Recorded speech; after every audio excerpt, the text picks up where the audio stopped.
வணக்கம். கோவையிலிருந்து doctor S Mohanraj, MA PhD astro. லக்கணத்தில் ராகு இருப்பவர்கள் செல்வ வளம் உடையவர்களாக இருப்பார்கள்.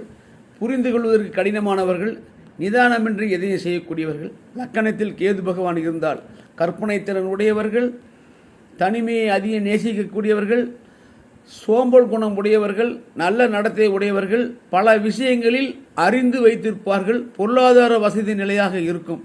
லக்கணத்தில் செவ்வாய் இருந்தால் விடாமுயற்சி உடையவர்கள், பிடிவாத குணமுடையவர்கள், சூடான உணவுகளை விரும்பி உண்ணுவார்கள். லக்கணத்தில் மாந்தி இருந்தால் நன்றாக ருசித்து சாப்பிடக்கூடியவர்கள், அதிக ஆசைகள் உடையவர்களாக இருப்பார்கள். நண்பர்களுக்கு குணமறிந்து பழகக்கூடியவர்களாக இருப்பார்கள். லக்கணத்தில் சூரியன் மற்றும் புதன் இருந்தால் நோய் எதிர்ப்பு சக்தி அதிகம் கொண்டவர்கள், உஷ்ணமான தேகத்தை கொண்டவர்கள், இனிமையான பேசக்கூடியவர்களாக இருப்பார்கள். நன்றி, வணக்கம். மீண்டும் ஒரு சந்திப்பில்